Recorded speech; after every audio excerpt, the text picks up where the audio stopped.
à tous, la plupart d'entre vous l'ont certainement déjà lu, mais une partie de l'interview avec Toyotaro et Toriyama qui est disponible sur le net en traduit. Et vous pourrez retrouver les extraits justement sur le site db-z.com dont le lien est en description de vidéo. Donc au cas où les gens s'endormaient un peu au fond de la salle, je rappelle que Toyotaro donc c'est celui qui s'occupe des dessins de Dragon Ball Super, tandis que Toriyama supervise le tout en s'impliquant évidemment dans l'histoire. Bon, c'est vrai que Toyotaro est appelé actuellement à prendre de plus en plus d'initiatives par rapport à l'histoire et même Toriyama approuve, donc voyons voir ce que ça donne. En tout cas, cette interview comporte énormément d'éléments qui sont assez amusants. La deuxième partie d'ailleurs de cette interview, parce qu'évidemment elle n'est pas complète, est disponible, enfin sera bientôt disponible plutôt sur le site lui-même, et on va s'attarder sur ce qu'il y a déjà de traduit actuellement. Et il y a deux réponses donc qui ont attiré mon attention, mais également celle de toute la communauté fan de Dragon Ball. Première question. Toyotaro Sensei, avez-vous des questions sur le manga pour Toriyama Sensei? Ma question est simple, j'ai honte de la poser, mais pourquoi le Super Saiyajin Blue a les cheveux bleus? Dans le film Battle of Gods, il était rouge, et dans le film La Résurrection de F, je devais utiliser le bleu. C'est tout. En fait, j'avais pensé à les faire blancs, mais ça aurait été en conflit avec le prochain ennemi. Donc j'ai pensé que je devais le garder pour une autre occasion. J'ai l'impression que je viens d'entendre un scoop. Alors là, c'est sûr, pour un scoop, c'est bien un putain de scoop, parce qu'il est bien évoqué que nous devions donc avoir un Super Saiyajin aux cheveux blancs, et non un Super Saiyajin aux cheveux bleus comme on en a actuellement un. Et après, le Saiyan aux cheveux rouges, évidemment, c'était logiquement la suite qu'on devait obtenir, donc. Et vous savez, il y a très longtemps, j'étais assez fan de cette idée, vous savez, de l'intensité d'une flamme. Hein, comme quoi, ça lui donnait diverses couleurs, suivant la température, et en faisant un parallèle aux différentes couleurs des cheveux des Saiyans, on pouvait obtenir alors un comparatif très intéressant. Par exemple, sur cette image, qui correspond donc aux couleurs du rayonnement d'un corps noir entre 800 et 12 200 degrés Kelvin, pour un observateur en lumière du jour, il était amusant de voir que la base était un corps noir, et à mesure que la température de la couleur et non de l'objet augmente, nous passons du rouge au blanc et puis au bleu. Et je suis presque sûr ici qu'il s'agit d'un hasard, mais on sait jamais, Toriyama s'en est peut-être inspiré d'une manière ou d'une autre. Et évidemment, on comprend alors qu'effectivement la couleur après le rouge correspondant au Super Saiyajin God classique était normalement le blanc, le Super Saiyan, donc qu'on appellera ici le Super Saiyan White, mais qu'il a ici décidé de changer pour mettre le bleu avant le blanc. Par ailleurs, cette transformation du Super Saiyajin blanc renvoie évidemment à cette image du Super Saiyan 5 qui était sorti il y a ça de très nombreuses années. Vous savez, en 1999, 2000, un truc comme ça, l'image a été justement reprise par de nombreux magazines et justement beaucoup de personnes pensaient que c'était Toriyama qui l'avait dessiné et que c'était Sangoku dessus, mais pas du tout. En fait, on l'a pris à tort pour une image officielle et elle devint rapidement la base donc pour de nombreuses suites de Dragon Ball parues sur le net. Et justement, Toyotaro lui-même, de son époque qu'il était appelé Toyblade, eh bien, avait publié une suite de Dragon Ball qu'on appelait Dragon Ball AF en quelque sorte, Alternative Future ou After Future, peu importe comment vous l'appelez. Et dedans, bon voilà, il avait réutilisé effectivement cette image du Super Saiyan 5 pour sa propre histoire. C'est amusant comme le destin est vraiment drôle, hein, quand même. Actuellement, le mec il dessine carrément la suite de Dragon Ball avec carrément Toriyama lui-même, putain. Le destin est vraiment drôle.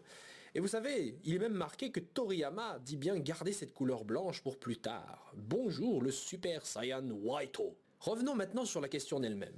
Car Toriyama explique avoir procédé à un changement à cause du prochain ennemi qui entrerait en conflit avec l'idée de cheveux blancs. Actuellement, aucun des antagonistes n'a de cheveux blancs.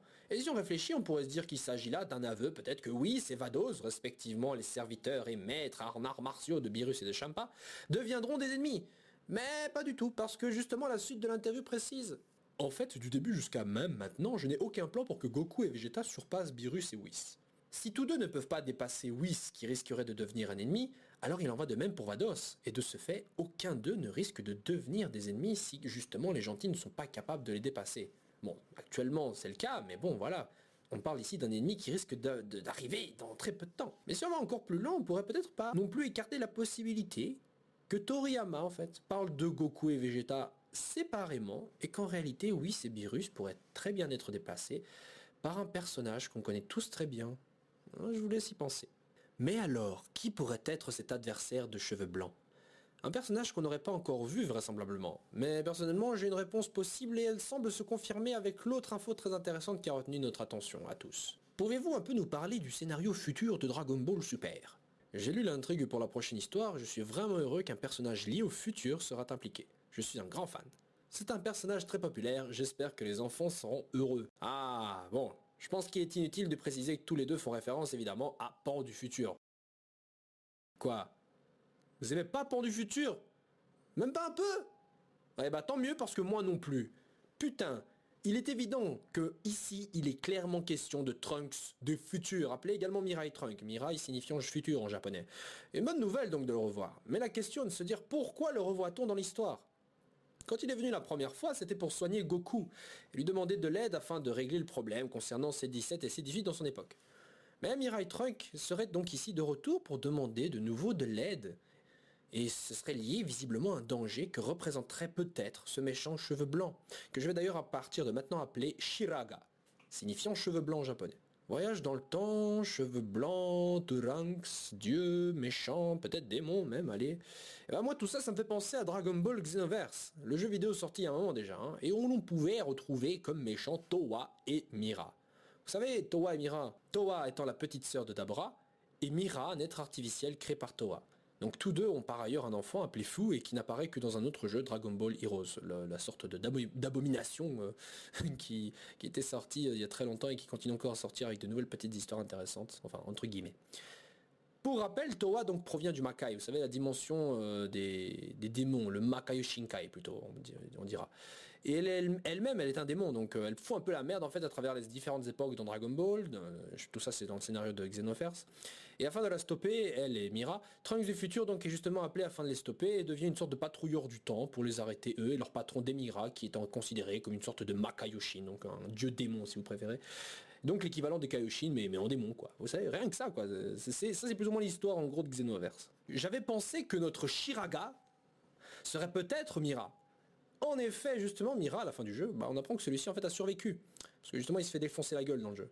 Et qu'il resterait en fait de lui un petit bout comme ça, un petit truc comme un petit noyau à la selle, tu vois, et qui aurait été emporté par Toa, qui aurait juré de se venger. Et le jeu ne dit pas ce qu'il en advient donc de ces deux-là. Bon, c'est vrai, ça vraisemblablement juste le pitch de base pour la suite de Xenoverse. Mais saviez-vous que Mira a une transformation appelée Super Mira, et qui ressemble à un putain de Super Saiyajin, mais avec des cheveux blancs? Et ben voilà peut-être la raison pour laquelle Toriyama ne voulait pas utiliser le Super Saiyan White pour l'instant, à cause de cette forme donc qui ici justement on rapproche beaucoup trop. Maintenant il reste aussi Fu qui n'est qu'un bébé pour l'instant, mais son père pourrait avoir des cheveux blancs lui-même. Et justement, tel père, tel fils, vous comprenez. Donc il aura peut-être des cheveux blancs par le futur, et ce serait peut-être l'adversaire qu'on aura dans la suite. Il serait peut-être notre Shiraga. Bon ça évidemment on n'en sait rien, mais on verra. Je suis bien conscient évidemment que c'est un jeu et qu'ils ne seront peut-être jamais intégrés dans l'histoire principale comme Broly qui lui vient d'un OAV, vous voyez. Cependant les idées derrière ces personnages pourraient très bien être exploitées dans l'histoire. Quand on sait que Toyotaro lui-même dans son propre manga intégrait un Saiyan Kaioshin plutôt, qui s'appelle donc Zaikyo, et qui a les cheveux gris-blancs comme ça, né donc de la Kaioshin de l'Est, qui serait devenue méchante, ou la Kaioshin de l'Ouest, enfin on s'en fout au final, mais qui est né donc de la meuf Kaioshin, et qui aurait utilisé le sang de Goku afin de créer un enfant ultime et parfait, après avoir foiré avec Freezer, oui c'est la mère de Freezer, si j'ai bien compris dans son manga. Donc ils ont de l'idée, vous voyez. Et bien je me suis dit que beaucoup d'anciennes idées dans le genre risqueraient donc de revenir, et de toute façon tout ce que je dis actuellement n'est là que pour donner d'autres idées à certains d'entre vous qui regardaient actuellement cette vidéo. L'identité de ce personnage que j'ai appelé donc Shiraga nous sera certainement donc bientôt révélée. J'ai noté d'ailleurs une petite ressemblance entre Mira et Hit, certainement le hasard en plus de ressembler à celle, mais bon ça, je pense que tout le monde l'avait remarqué. Et maintenant le dernier point que je souhaite aborder, et qui est également vis-à-vis de Gohan. On sait qu'il a été mis à l'écart, et on se doute bien qu'il reviendra sur le devant de la scène tôt ou tard, mais bon, le temps n'est pas encore propice à son retour. En effet, Dragon Ball Super met en avant la rivalité Goku et Vegeta, et à ce stade-ci, justement, cette dualité risquerait d'être perturbée par l'avenue d'un Gohan. Une dualité très importante, parce que justement, Gohan surpassait avant Vegeta et Goku à la fin de Dragon Ball Z. Ouais, dites ce que vous voulez, il surpassait en tout cas Vegeta, et il surpassait certainement Goku. Peut-être de peu, mais il le surpassait quand même. Et Gohan est du camp de la famille Goku. Et ça donne beaucoup trop d'accent sur la supériorité de sa famille à lui, car la rivalité existe même entre la famille. Vous rappelez-vous justement du tournoi des arts martiaux, le combat entre Goten et Trunks, putain t'avais Vegeta qui était fier que son fils botte le cul de Goten. Et justement, la venue de Mira et Trunks permettrait d'équilibrer cette rivalité. On aurait alors les deux pères, les deux fils aînés et les deux fils cadets. Bon, c'est vrai que Trunks du futur, c'est aussi le Trunks cadet, mais bon, voilà, vous comprenez l'idée, quoi. Donc il n'y aurait plus de déséquilibre. Et Gohan ne serait plus de trop dans cette grande team, car son rival serait ici Mirai Trunks, qui en serait certainement enchanté, puisque de toute façon, Gohan, dans son époque, c'était son maître. Ça lui ferait plaisir, quoi. Bon, bien sûr, je parle ici de rivalité, mais c'est plus une sorte d'image que j'essaie de donner, là, pour essayer de vous montrer que donc Gohan reviendra sur le devant de la scène en même temps que Mirai Trunks arrivera dans l'histoire. Mais à l'heure où je bouclais cette vidéo, la deuxième et dernière partie de l'interview est sortie. Et une seule question et sa réponse ont retenu mon attention. Enfin, pouvez-vous nous dire juste un petit quelque chose sur où se dirige l'histoire de Dragon Ball Super? J'ai une idée pour une histoire sur le futur d'une certaine personne et je pense lier ceci avec un nouvel univers. Ce sera suffisamment simple pour que les enfants apprécient. Espérons. Une certaine personne. C'est quelqu'un dont je suis un énorme fan, j'attends ça avec impatience. Les personnages liés au futur sont donc soit Admiral Trunks ou Bardock. Éventuellement, bon, si on cherche un peu loin évidemment. Mais ce qui est important, c'est surtout la partie de lier cela avec un nouvel univers. On sait qu'il y a 12 univers dans Dragon Ball, et que l'univers 6 et 7 sont jumeaux, l'univers 6 étant celui de Champa et Vados, et l'univers 7 évidemment celui de l'histoire. L'histoire de Mirai Trunks, normalement, devrait se situer dans l'univers 7, mais dans un futur différent. Enfin, c'est ce qu'on avait compris, mais il semblerait que si cela se confirme, eh bien, le monde de Mirai Trunks pourrait éventuellement faire partie d'un autre univers en dehors du 6 et du 7. Et ce que cette possibilité ouvre, c'est que les autres univers en dehors du 6 et du 7 soient aussi liés à notre histoire, celle de Dragon Ball. Nous aurons peut-être l'univers 1 ou 2 qui sont liés par exemple à des histoires liées aux OAV, voire même aux jeux. Allez. Et si Toriyama, Toyotaro et même la Toei se mettent d'accord, putain, bah ils pourront vraiment se faire plaisir, quoi, et nous insérer toutes sortes de personnages, comme justement Mira, ou même Broly. Bon, évidemment, ce serait du gros fanservice, mais bon, faire revenir Mirai Trunks, déjà, c'est du fanservice. Et on voit carrément que Toriyama a vraiment envie de faire plaisir aux enfants, et je pense qu'il est bien au courant que Broly est extrêmement populaire. Donc pourquoi pas, les amis, pourquoi pas? Si le futur alternatif de Trunks provient effectivement d'un autre univers que le 6 et le 7, alors tout est dorénavant possible. Niveau insertion personnage, putain, tu peux tout faire. D'ailleurs, je ne peux m'empêcher de vous renvoyer vers ma vidéo où j'avais moi-même pété un câble quand j'avais justement appris l'existence des différents univers dans le chapitre du manga, qui était sorti justement bien avant l'épisode lui-même. Je me rends compte aujourd'hui que je n'étais peut-être pas si loin de la vérité, et ça c'est cool.